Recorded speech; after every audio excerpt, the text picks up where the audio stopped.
Hi there, and welcome to the Live Vibrant podcast, where we explore how to live with energy, purpose, and intention. I'm your host, Joshua Haag, a holistic lifestyle, performance, and success coach with a background in professional sports and 2 decades of coaching experience. Each week, I sit down with experts across a multitude of fields, including wellness, finance, and personal growth, to uncover practical strategies that will help you thrive in every area of life. Let's dive in and help you live your most vibrant life. I am so happy today to have Sam Wallace, a good friend of mine. She's the founder of Reform Fit. It's out of Arizona, and she is what she calls herself a body recomp specialist. I have no idea what that means, but Sam, welcome to the show. I can't wait to dissect it. Hey Josh, thank you so much for having me. I'm so excited we finally got the opportunity to link and get together and yap away. Finally is an understatement. For those of you tuning in, we met last year at Malibu Moves. It would have been in October, right at the end of October. We have talked about a podcast, sitting down, getting together, talking shop for literally a year. Exciting news, Malibu Moves is 2 weeks away and we finally met. So here we are. Yeah, how have things been? How did the year go, especially with the fires? You've been moving all around. Tell me how you're doing. I'm doing great. Yeah, it's really full circle that we are finally sitting down to do this 2 weeks out from year 2 of Malibu Moves. If you guys haven't checked out Malibu Moves, highly suggest coming out and attending, even if you're not running, even if you're not a party pacer. It's just a fun event, fun time in Malibu. So come check us out. Come say hi. I know Josh is going to be there too. Free plug, yeah. Free plug. Come get some body work done by Josh and his team. I had some done last year. They're amazing. That's what we're here for. But yeah, it's been wild. My heart is definitely with LA and the Palisades. That was a really tough time for LA. Just a little plug with Malibu Moves. I'm out here promoting all about Malibu Moves. They are donating all proceeds to the victims of the Palisades fire in the Malibu community. Even if you're not a runner and you just want to be a part of donating to a great cause, definitely come out and attend that in the next couple of weeks. It's well worth it. So yeah, my heart is with Palisades. I'm actually down out of LA now, split between Huntington and Phoenix, so it's nice to still have the ocean, but also get my desert fix. Your taste of the desert. I love that. And what took you down to Huntington? Why the big move? I just like it down here. It's a little bit slower pace, not as busy as LA. LA was a beautiful, beautiful time. Definitely a city that will chew you up, spit you out if you let it. But it was definitely some of my most growth-filled years, and LA will always have a very special place in my heart. But I was ready for a little bit more suburb without giving up the ocean. I absolutely get that. And without giving up the ocean, you're what? You told me the other day, it was like, you're like 4 steps from the beach, right? Yeah, literally I can throw a rock. I love it. You're living the dream. So tell me a little bit about a body recomp specialist. I'm in fitness. This is what I do. This is what you do. I've never heard of that. Tell me about it. Yeah, I love talking about body recomps because they are a little bit nuanced, right? Like for the most part, most people actually do know what a body recomp is. They've just never heard it phrased as a body recomp. So when we go through our first 12 months of training or being new to the gym, we get this thing called newbie gains, right? And this is where we're able to burn fat and build muscle at the same time. And so you end up with what's called a body recomposition. So we're adding more muscle, decreasing body fat, which is going to change the shape of your frame, but you're not necessarily like going to see a lot of big fluctuations on the scale. Like some people do lose weight in that process. Some people stay the same. Some people even go up. If you follow my social media, there's a phrase I love to use, and it's you could weigh 10 pounds more than you do right now and have your dream body. Would the scale even matter? And that's really due to a body recomposition, because so often in weight loss or fat loss, we are solely focused on the number on the scale, right? Like, how small can I be? How much can I lose? And allowing that to really justify and run the relationship that we have with our health and fitness. But there's a reason why there are so many studies that have proven 85% of people that start a diet or a weight loss journey end up rebounding in weight gain within the first 12 to 24 months of coming off of that diet or weight loss journey is usually because we're only focused on losing weight and not actually focused on building more muscle. And the key hack to sustaining your weight loss is building more muscle to your frame. There's so many benefits to it. You're going to have better metabolic health, which is going to allow you to have a better BMR, which is how many calories we're burning at rest. It's kind of that idea of youth athletes, right? A lot of people say, you're young, you can eat whatever you want and you're just going to burn it off. Well, for the most part, the reason why that's happening is one, they have an increased resting metabolic rate, right? So they're able to burn more calories at rest. But as we age, building more muscle to our frame is going to allow us to also have that same quote unquote effect with that. So I love body recomps. You can also body recomp even if you're 2, 3, 4 years into your journey. It's a little bit of a slower process. I love to take that approach with clients because it allows us to create better lifestyle sustainability, right? Not giving up the foods we love, finding more balance and integration into our lives, and really learning how to build fitness around our life instead of giving up our life to make fitness fit. So everything that you've probably tried up until this point that has left you frustrated, we are here to teach you the complete opposite approach, which is a body recomposition. So yeah, I mean, that's kind of like the basis of it. There was so much in that to unpack. I love it. But it was like, oh my God. So slowing it down a little bit, just to be clear and for the hard of hearing listening, the difference between what you do and everything else is your primary focus is more so muscle mass, packing on that muscle, obviously not like steroid usage, but putting on muscle in the thought process that the weight, body fat percentage will change over time, but that's not the focus, right? Correct.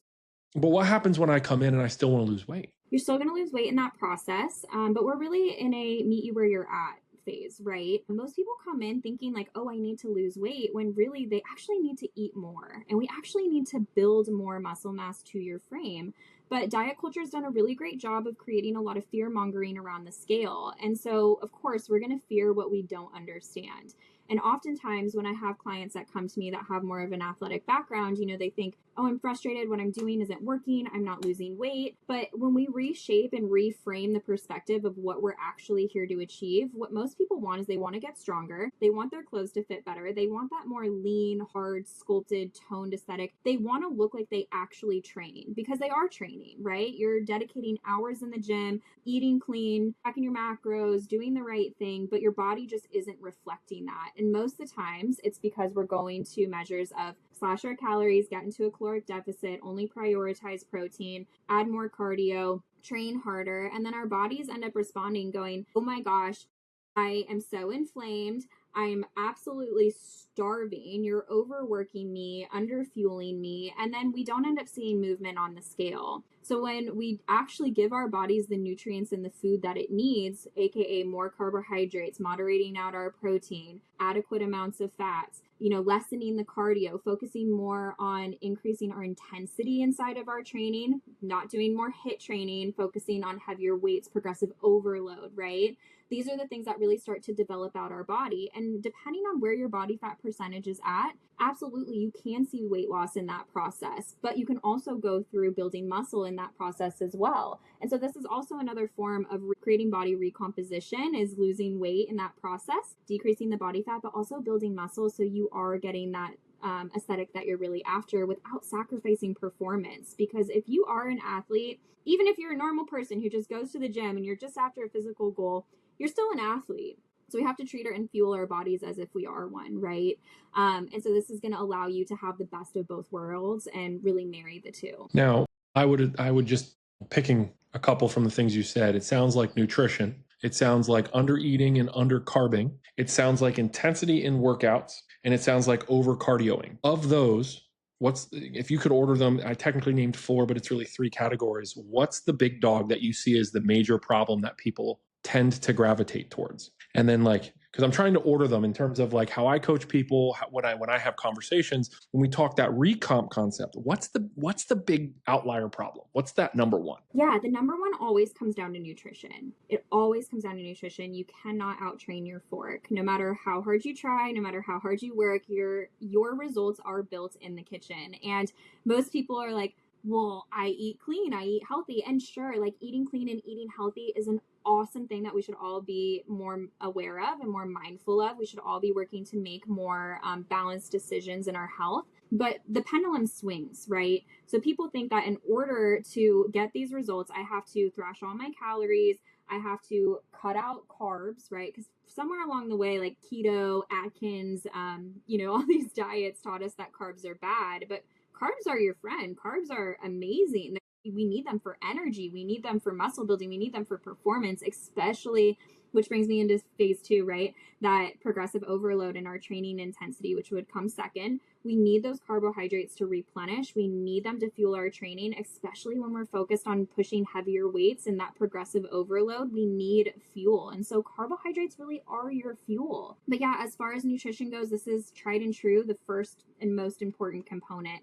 You cannot develop a body that is underfueled. It doesn't work. It's like, I like to kind of think of it as like if you were given antibiotics, right? And you're given antibiotics and you take these antibiotics for 14 days and you just stop taking the antibiotics like 5 days in, and then the infection comes back, right? And then they put you on another dose of antibiotics and eventually you become antibiotic resistant. We have to think of that kind of in terms of our nutrition, right? We reach a place of metabolic adaptation, and that's where our body adjusts to the amount of calories we're currently consuming. And this is why people keep thrashing and pulling calories, thinking that that's the problem, but they end up hitting a bottom of their deficit and you can't go any lower. You eventually have to go back up. And so going back to a body recomposition, and your question that you previously asked, what if I want to lose weight? Well, if you are hypothetically in a position that you're at a bottom deficit, we can't go lower, we got to go up. So we slowly increase those calories over time, which is going to allow your body to utilize nutrition and the fuel that you're giving it more efficiently. You're going to get better results. You're going to have more energy. You're going to sleep better. You're going to be less prone to injury, right? That's all of our biggest things that we're trying to avoid at all costs all the time is injury prevention. And I know we talk about that in the gym, right? Like we talk about proper form, making sure that we're taking things slow, focusing on muscle contractions, imbalances, getting body work done, right? To keep ourselves healthy. But if you really want to set yourself up for a good line of defense, you need to be starting in the kitchen because underfueling is one of the most impactful contributors to injury, is just not getting enough nutrients. Malnourishment. So it brings us to number 2, which is training intensity. Most of the time people think like, oh, I got to do more reps, less weight, but it's actually the opposite. We need to be making sure that we're actually focusing on heavier weights, right? More moderate sets, anywhere from that 8 to 12 rep range, even getting into some hypertrophy there. But what's going to be the most beneficial is working in a 3-phase system where you focus on strength for a phased season. So you're focusing on like 3 to 5 rep ranges, not necessarily just 1 rep maxes, but 3 to 5 with longer, rest periods, right? Because we don't want to just like be an athlete that looks the part. We want to be an athlete that performs the part. Even if you're just a mom, even if you're just a dad, this is going to help you in keeping up with your kiddos instead of your kiddos outrunning you, right? So focusing on that 3-phase approach where we go through a cycle of focusing on strength. Maybe we go through a phase of hypertrophy where we are focused on building a little bit more muscle and not just that strength, but also incorporating that endurance piece into there as well is really going to give you the best full 360 results. And there are different ways to do this. There's different modalities. So some coaches like to incorporate all of them within one phase. I personally like to separate them into 3 different working phases. I've seen coaches that really like to do like a strength with a more endurance combination and then hypertrophy, as a standalone on its own. It really just depends on what your needs are and what you're looking for. But then that really brings me into the third point that you mentioned, Josh, and I would probably put cardio as the last. I love cardio. I think cardio has so many health benefits. I think we should definitely be incorporating it into our routines. But like everything, there's a time and a place for it, right? And it really depends on what your goals are. And if your goal is to build more muscle, burn fat, cardio is probably not going to be the star of the show. I would like to consider it more like a garnish on your drink. So if you think of a tequila soda, right? Like the tequila is the nutrition, the soda water is the training, and the cardio is like the lime on top. So it's not the meat and potatoes. That's a really good analogy. Sorry, I didn't mean to interrupt you. That was brilliant. I'm going to absolutely steal that. Continue. I apologize. That was awesome. Yeah, I mean, well, that's really how we have to look at it, right? Like cardio serves a time and a place, but like, let's be real here. Most people are not training for an Ironman. Most people are not training for ultras or training for a marathon. And if people do, it's usually like, if we're talking about the whole population as a whole, usually it's like a bucket list item that we're just working to do. For the average person, they just want to be able to fit into their clothes. They just want to be able to get off the floor without pain. They really utilize it as preventative care, and then if we look at like where we're at right now, we just want to feel good in our bodies. We don't want to feel like prisoners in them. So of course, like everything that I just listed is the complete opposite of what we're taught, right? And so if you just take that concept and reverse engineer it, that gives you a body recomposition, and that is what is going to give you the results that you were after. And that's why most people get so frustrated, but they also get turned off from the process because we fear what we don't know. We fear eating more carbs because we think they're going to make us gain weight. We equate gaining weight with getting fat. We're scared to build muscle because we think that we're going to look like, bodybuilders, which if you're a woman, it is genetically not possible unless you are running some form of gear. I mean, unless you have some freak genetics, which I don't really know anybody. I've yet to meet. Like, I've yet to meet the woman who is literally the Amazonian that they touch weights and they bulk. I'm like, come on. Yeah. And you can do this in systemized and structured ways, that don't give you that bulky appearance, right? Like there's so many different forms of, strength training, that you're not going to end up looking like that, for the average person. And then as far as nutrition goes, like it really just all comes back to what we're doing inside of the kitchen and making sure that we're really fueling the goals that we're working towards. Absolutely. I think it's funny. You're the first, and I've talked to a couple coaches on here. You're the first coach that's brought up intensity. And do you know who Mike Menser is? Yes. Okay. So for those listening, Mike Menser was one of the coaches that basically he trained Arnold at one point when Arnold was a wee lassie, a little guy. And Mike Menser was a brilliant man, and his whole philosophy, and what people don't understand is training is 100% based off of the recovery system of the body. It is what you can handle, not what the textbook says, not what Sam can do versus I can do. It is our own body and the recovery system. And Mike Menser's philosophy was he would train once every 4 to 7 days. It would be one set of between 6 and 10 reps, and it would be to the maximum intensity. I'm talking everything you've got into one set, not 3 sets of 12, not running back and forth doing HIIT. It was one set, and he would do about 3 to 4 exercises per workout and then rest for 4 to 7 days. And the interesting part was that, and he was Mr. Olympia, he did all sorts of stuff. When Arnold came on, Arnold was the one that populated this bodybuilding mentality of training twice a day, 6 days a week with 3 sets of 10 and getting pumps and then chest and then the pec deck and then the flies. And then all of a sudden you're abusing the body. But what no one realizes is he was on so much gear to be able to train like that. Like, yeah, no shit, he could do it. So all of a sudden, and this is leading somewhere because I'm curious. All of a sudden, there's this new bodybuilding era out there that everyone thinks they need to work out 6 days a week, and they've lost the idea of intensity. They're doing 60 or 70% of what they really could be doing, and they're repping through it, and it feels good. There's no pain. There's no working through a failure set. And this is a big conversation amongst my clients that I drill into people's heads. Obviously, your intensity per the workout needs to go up. I always talk 85, 90%. Like you need to be basically failing on the last rep. That is the goal within safety, within being smart. How many days a week do you teach your people to train? Not cardio yet, because that's my next soapbox. But when we talk the strength phase, hypertrophy phase, it doesn't matter. How many days a week do you teach people to train? I teach people to train with what is conducive to their schedule and what is conducive to their lifestyle. Because I come from a bodybuilding background. That was actually how I got my start into fitness, was competing in the NPC and, working towards an IFBB pro card. I competed at national levels. I did that for about 5 years. And so I understand the bodybuilding world, through and through. And I'm so happy that you brought up that comparison, earlier, because that was a lot of the bodybuilding world and how it was really developed, and it's changed so much over the years. But there's so many studies that have come out that it's not necessarily about how many days a week you're training. It's about total quality reps throughout the week per body group or exercise. And this is why we see, clients that come in and they train and they're like, hey, I'm doing full body days. Like I know people that train that have killer physiques that train full body 3-4 days a week, back to back to back. Is that the way that I personally like to train or how I like to coach clients? No, I like to break it up because I like to promote better recovery.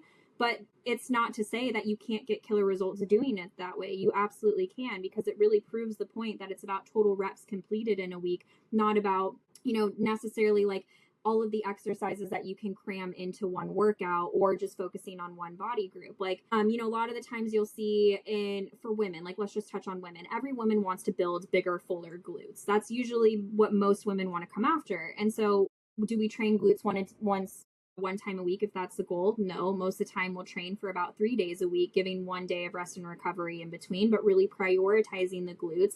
And this is how most women are able to develop them a little bit faster. It's not because we're doing some crazy exercise. It's because we're focusing on quality exercises, increasing the reps for that specific muscle group throughout the week, and then prioritizing that progressive overload, which is training towards failure. And I love talking about intensity because your intensity matters so much inside of your training. But above your intensity in your training, it's what you can commit to and stay consistent in. And this goes back to your question, is how many days do you prescribe? Well, I prescribe what my clients are able to fit into their life. If I have a client that's only able to commit to 2 days a week because that is what their schedule allows, let's make the most out of those 2 workouts a week, which proves the point of that one workout once every 7 days. If you're training right, absolutely you can see results. If it's structured right and you have proper intensity, absolutely.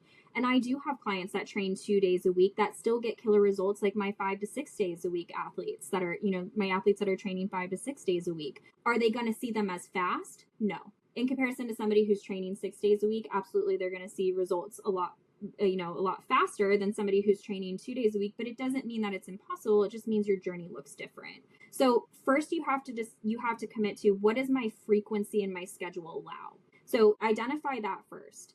Hey, I can only commit to 3 days. Amazing. This is your non-negotiable baseline. So when life gets really busy and really hectic and really lifey, and you're like, the kids are freaking crazy, work is kicking my ass, like I'm in my busy season, I'm coming into the holidays, that 3 days a week is your non-negotiable, that no matter what, you train 3 days a week. And then you learn how to ebb and flow through that, right? So if you have more down seasons in your life, maybe you're able to allocate 2 extra days to train 5 days a week. Maybe some weeks you're like, I'm losing it, I need more workouts for my sanity. And maybe those are the weeks that you do dedicate 6. But no matter what, you have a foundation that you're always relying on. Now, once you solidify what that is, then you can start moving into structuring out those phases, right? So when I'm looking at like developing out a phase to a client, I have to assess that first and then establish what is the end goal we're trying to reach and then reverse engineer it. So if I have a client that's like, I want to come in and I want to look at training 3 days a week, I just want to build more muscle, I want to burn more fat, amazing, we're going to recomp you. So we'll put you through a systemized approach where maybe we're training in just hypertrophy. Maybe we don't even approach like a strength training or an endurance phase. If that's really our only goal, then that's the only route that we need to take. So we start at 3 days a week. We structure that out based on, what your gym has, what your gym allows if you're training at home, and then figure out, okay, how much time do we have to allocate to this? Because that's really where you're going to be focusing on, like the intensity is the duration of time. How much time do we have to work with? Not everybody has a full hour to dedicate to training, and most people don't have a willingness to dedicate an hour to training. Right. So what's better is let's instead pick 4 quality exercises. Just 4 badass exercises that we can inject into your training. We're going to give you a solid amount of repetitions, and now we're going to focus on the intensity with those 4 exercises. You don't need to do 6, you don't need to do 8, you don't need to do 10 exercises to have a killer workout. You need 4 quality exercises that are going to help target the results that you are after. Then you focus on training intensity. Am I training to failure? Am I training to approached failure? I tell all clients you should be approaching failure by the last 2 to 3 reps of each exercise, or the last exercise should be reached failure. And most people don't even know what that looks like or what that feels like. And if you're someone who isn't quite sure what that is, always start with light weight to correct your form. Move into moderate weight to get a feel of how to contract your muscles properly. And then you can start working into that progressive overload and reaching failure. But you can't start working there if your form is off, because you're just going to set yourself up for injury. So the best course of action you can do is start working with a coach for at least the first 12 months or the first couple of months of starting your journey. So at the very least, you can get those touch point form corrections so that you are able to progress and not injure yourself. And then you're out of the gym, and then we're at that whole saga, right? 100%. I can't tell you how many times I've seen people come in and they're asking other gym rats, they're asking other people around just for tips and tricks. And it's like, in my head, I really just want to work out in a gym alone, because as I stand there and watch other people, I'm like, not even talking intensity. Making a plug for our expertise here, but like, you wouldn't build a house without a project coordinator, right? Right, to run the contractors and to learn how to do everything. Why would you do the same? Why would you do differently to your body? I couldn't agree more. Whether or not you work with them for a year, 4 months, 3 months, just get the form down. So from all of that, I take, for you, your dream would be 3 days a week, correct? I know I'm hyper reducing it. Go ahead. Yep. Yeah, my dream would be 3 days a week. If I could get clients just starting at 3 days, amazing. In a perfect world, of course, I'm always going to encourage people to go for 5, but really all you need is 3. Okay. Well, that's what I'm looking for. So on the podcast, I always love to give some tangible tactics for people to walk away. If they never talk to us again, hear from us, they can implement it into their lives. 3 is the bare minimum. 5 is the goal. Obviously, you'd break up what you're doing based on the days. You're not doing the same exercises over and over and over again. You break it up on the days. Okay.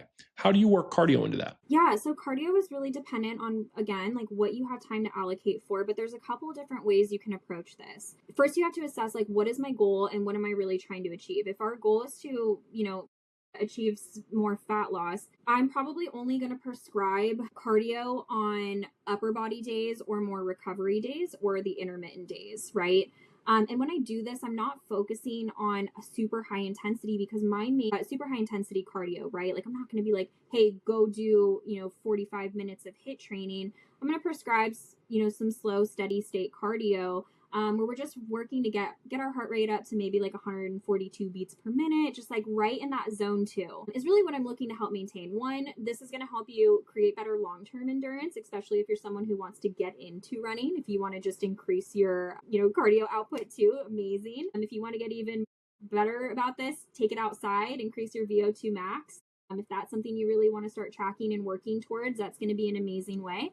But for most people, we just need low impact. We just need some gentle walking. If you're going to do this, I always suggest start with 20 to 30 minutes post-training. No cardio on leg days. The reason I don't do cardio a lot of the times on leg days is because our legs are a powerhouse. They burn the most amount of calories. They require a lot of energy.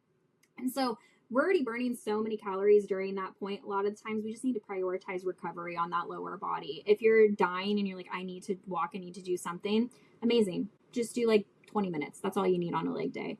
You can also set step goals, right? Maybe we're aiming for 10,000 steps a day. I love setting step goals. It gives you something to work towards in your day. It makes you work a little bit harder towards reaching that, keeps you a little less passive. But it's also a great starting point and a great goal to work towards. If you're at 2,500 steps a day, don't just jump to 10,000 steps. Maybe you work increments into that. Hey, this week I'm just going to increase by 500. Get consistent in that. Habit stacking. Then I'm going to build until I'm up to 10,000 steps per day. But I do want to make an interjection there. It doesn't matter how many steps you're taking. We talked about this before. It's intensity. So I see a lot of people who are like, yeah, I'm getting 10,000 steps in, but I walk the dog 3 times. But it's the stop and poop where you walk 6 feet and the dog's got to sniff, and then 30 feet and then the dog's got to poop. Well, the thing is, that's not cardio. You're walking. And I understand for some people at a low level, that's a beginning entrance. Okay. But in the grand scheme of things, that is not an attitude in terms of I am walking for a result. And that's where we talk about intensity. So I urge anyone who has step goals, yes, 10,000 steps is great, but we're 3,000 or 4,000 of them steps that had energy and effort behind it, working to that zone 2. Yeah.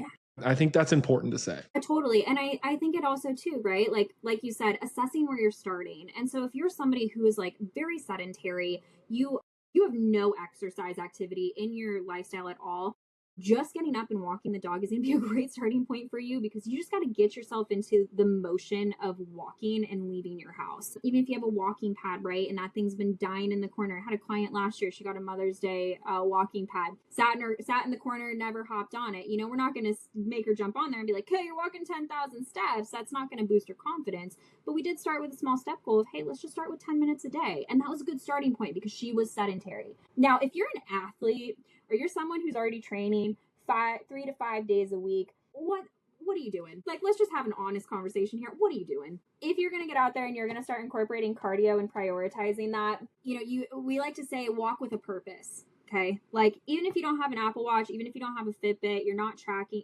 what are they? The garments now, everybody's got a garment and Oura ring. Even if you don't have one of those, let's go back to the basics, right? Before technology. Here's one of the best ways you can track to see if your intensity is up. If you can hold a conversation and you're not taking a breath between each sentence or each word that you're saying, it's time to increase that intensity, okay? You shouldn't be like fighting for your life, gasping for air, but it should be a little bit difficult where you are having to take a breath in the middle of a sentence or after a couple of words. It's a great way to assess your intensity, especially if you're out in the wild on a walk and you forget your watch at home. Check that out. One of the ways I like to check it when I'm out on a run or I'm out trying to improve my cardio, so I've always got music going on in my headphones or a podcast.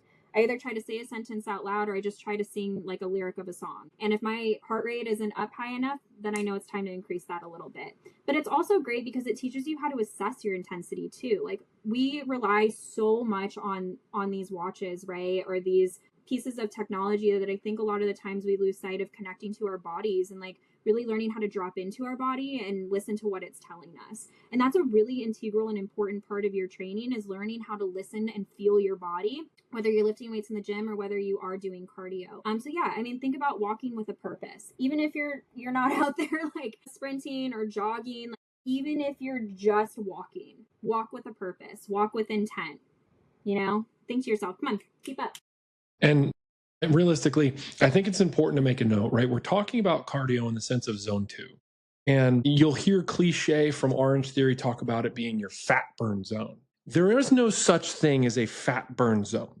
Your body burns fats, carbohydrates, oxygen, and technically protein at different levels, at different states of heart rate. So I think that needs to be set as a baseline. And zone 2, and I do this with big air quotes for those on Spotify, zone 2 means your body is burning the most amount of fat at that moment. And she hit the nail on the head in terms of a song lyric. I always tell my people, you should be able to hold a conversation, but be out of breath in the conversation the entire walk. That is zone 2. One important note, I like to talk and hopefully you say something back. Once you go up in metabolic states, zone 2 to zone 3 is going to be more, zone 3 to 4 is going to be more carbohydrate. As you go beyond that into your final high intensity, it's where we become oxygen dependent and you're burning mostly oxygen for that quick energy, right? Think sprinting. As you go up in energy sources, your body doesn't just tick back down. You're now burning different energy sources at different rates. So it's important when I'm teaching someone in terms of quote unquote fat loss, or you're worried about that toning. We've gotten kind of into recomp as a different mindset. Anyone worried about zone 2, stay in zone 2. Think about walking with intent for this type of cardio.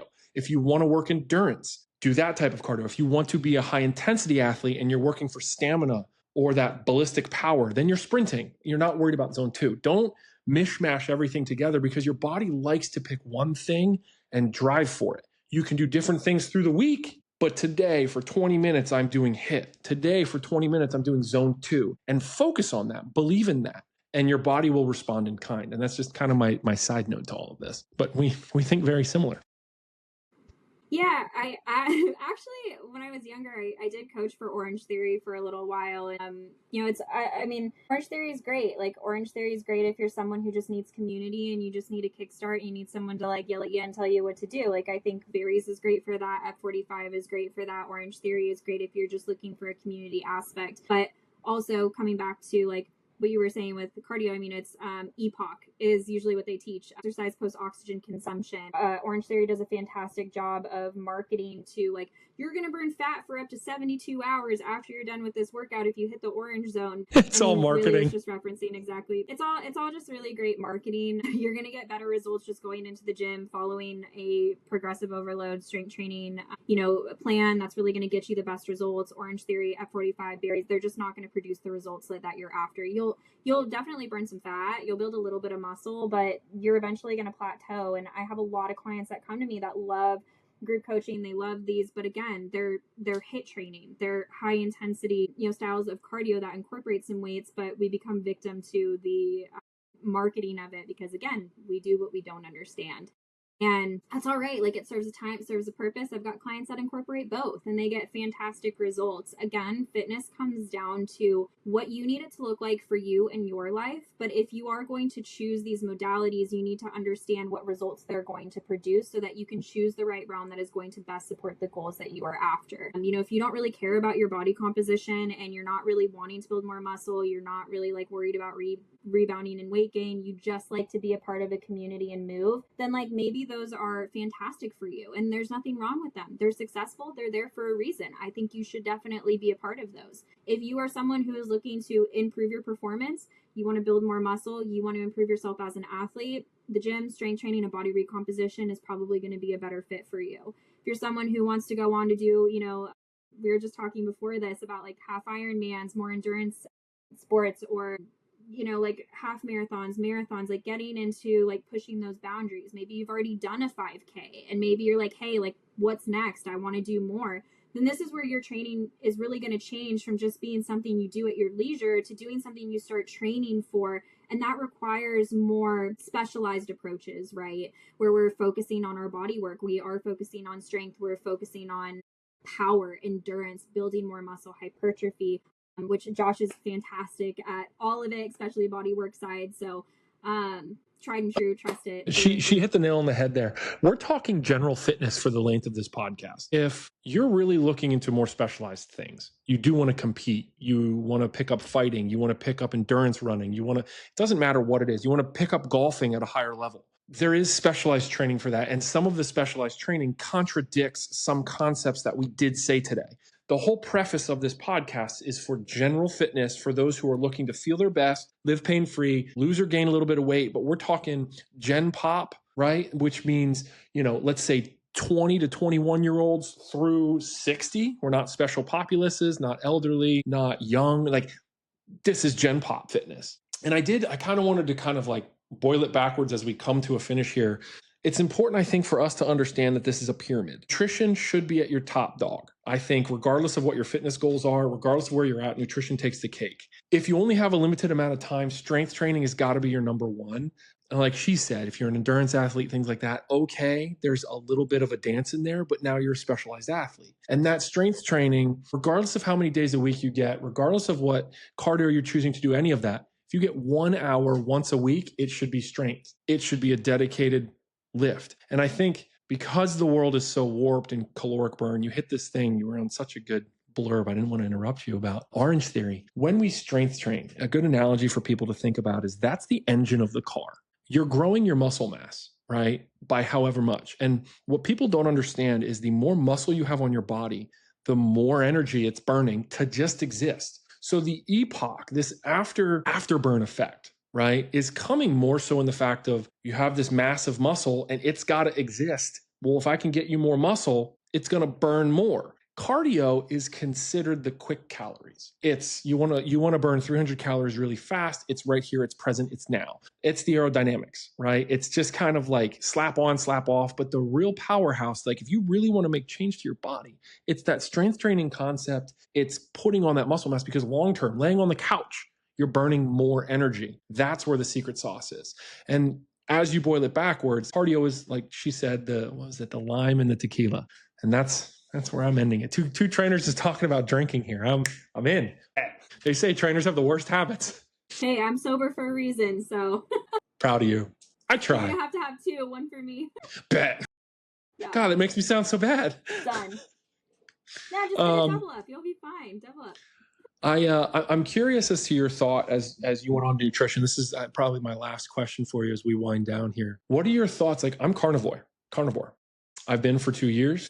All of my blood work speaks tremendously in terms of naturally lowering cholesterol, triglycerides, all the metrics. Body fat percentage is going in the right direction. I'm down 21 pounds. I was 280. I'm on a hard weight loss journey now. That's knowing my caloric numbers. That's things like that. But like, contradicting what you said before about nutrition in terms of it needs to be carbohydrates in the system. You need to be doing this. I'm carnivore and strict. I eat eggs, I eat meat, and I eat a little bit of cheese, a little bit of yogurt. That's it. What are your thoughts? You're not going to love what I have to say on this, but I think fire in the hole for everyone across the board, right? Here's the thing. Like, first off, you have to decide, like, if I'm not willing to give it up for the rest of my life, why are we giving it up in the name of fat loss? Every single carbohydrate or every single macronutrient serves a very specific purpose inside of our body. Protein is not just for building muscle. It helps with hair growth. It helps with transporting oxygen and nutrients throughout our blood. It helps with satiety, better metabolic health. We look at carbohydrates. Carbohydrates are fantastic for energy. We need them for energy. The types of carbs that we utilize, that's a little bit more nuanced, and that would be a whole different podcast and different conversation. But if we're talking in terms of like insulin resistance, then we start getting a little bit more nuance. If you're diabetic, PCOS, endometriosis, anything that leaves you insulin resistant, then it's not about eliminating carbs. It's just utilizing different carbs and utilizing them more efficiently. that are going to better support you in what you need, right? But then we get into fats, and fats are fantastic because they promote hormone health. We need fats in our diet, especially for women. You should not be intaking any less than 60 grams of fat per day, especially if you are perimenopausal, if you are menopausal, even if you are just in your early 20s, if you're in your 30s. Like, we need a balance of all three. They all serve a purpose, but not only that, they all work within synchronicity to support one another. So when we eliminate one of those, when we eliminate any food group, we put ourselves into a position of one, creating more food intolerances and actually developing food allergies. So when we go to reintroduce those foods back into our bodies, we end up having a more inflammatory response, which is why people usually go keto and then they go add carbs back in. They're like, oh, I feel awful, or I gained all this weight. Well, we have to remember that you hold 3 grams of water per gram of carbohydrate. So if you haven't had carbs in a long time and you go, put carbs back into your system, of course, you're going to bloat and you're going to hold some water weight with that, right? But the other thing we have to consider too is, like, what do we want our relationship with food to look like for the long term? I'm sorry, I'm at a point in my life where I've done keto, I've done carnivore, I've done intermittent fasting, I've done, you name it, I've done it in the last 12 years. And if you ever told me I had to give up a cookie again for the rest of my life, I would literally tell you to go F yourself, because life is so short that I'm not willing to give up and not enjoy, like, the small, fine delicacies of life, like just, having a cookie, or not even that, like just enjoying, a baked potato. Like, I love a baked potato. Some people can do it. And I think we also have to put context to that, right? Like, if your general population, it's, in my opinion, and what I've seen with helping over 1,000 men and women, maintain and create lifestyle sustainability that are coming from these fad diets, is what do you need that balance to look like for the rest of your life, right? And most people aren't willing to give up foods, and they don't have to, and you don't need to. But I also think there's levels to that. Like, the more advanced you get in your training and your athleticism, the more we want to explore and try different things. And I will say, like, keto served a good time and purpose for me, which is very similar to carnivore. Carnivore is just like a revamped, new aged way of keto, which was formerly Atkins, if you've got some more time behind you. But so many people don't know that. I'm so happy you said that. So many people don't know it's Atkins. That's amazing. But here, let's look at why that was developed, right? Keto was initially developed to help pediatric patients that had epilepsy. They found that by getting these pediatric, these peds into ketosis, it actually minimized their seizures. And then the diet, they found that they were losing body fat, moderating out body fat. Well, guess what? Diet culture got a hold of that, turned it into Atkins. Atkins eventually became keto. Keto eventually became carnivore. And the doctor that actually came out and promoted and started carnivore actually retracted his research and his statement, saying that it was not good for you, and having that high amount of protein actually can lead and contribute to kidney disease. And we have proof and we have research that does that. So here's where I'm in the camp of, right? If you're getting your blood work done, and you're getting your blood work done consistently, which you should be every 6 months, twice a year, you should be getting your blood work done, knowing where your numbers are at. If your numbers are good and you feel good, do what feels good for you, right? Stay on top of that. Everybody's needs are different. I think the more advanced you get inside of your training, and the further along you are inside of, like, your health, yeah, we're going to want to explore. We're going to want to try detoxes. We're going to want to try different things. And I think as coaches, like, sometimes we go out and do that research on our own, because if we're going to be, talking about it and prescribing it, like, how are we, like, you know what I mean? Sometimes we want to have that experience so we can, give that back to our clients. Like, I've talked to a lot of coaches that have done it. I personally done it. But yeah, do what is best for you in your life. If you have an allergy, like celiac disease, and you cannot have gluten, it's probably not wise for you to eat gluten. It's probably better to make a lifestyle change and give up gluten because you're probably not going to feel good. And there's probably going to be some health repercussions with that, But I think it all comes back to, with your training, with your nutrition, like, and we could go down the rabbit hole of debate on this all day. Like, people love to debate what is best, what is not. Seed oils. We could go down the rabbit hole of, seed oils are a big one right now. Gluten, whatever. But at the end of the day, everybody is a grown adult that is able to make informed decisions for themselves about what they feel is right or best for them in their nutrition and in their health. And what works for me is not something that's going to work for you, Josh. And Josh, what works for you is not something that's going to work for somebody in your audience, because all of our bodies are different. All of our lifestyles are different. All of our needs, our preferences, the way our bodies respond. It's all different. So you could very well do, I'm just using you as an example, just so people don't take this and run a million miles, right? But Josh, like for you, if you were, doing carnivore and you're seeing great results, your blood work looks great, you feel the best you ever have, maybe that's something you continue with. If your numbers, stay stable and you feel good, screw it. Why not? If that's what you like, I've had clients that have come in and done intermittent fasting. I've got a cousin that does intermittent fasting. He looks fantastic. His numbers are great and he's consistent in it. It works for his life. Amazing. Is that something I'm personally going to go prescribe to my clients?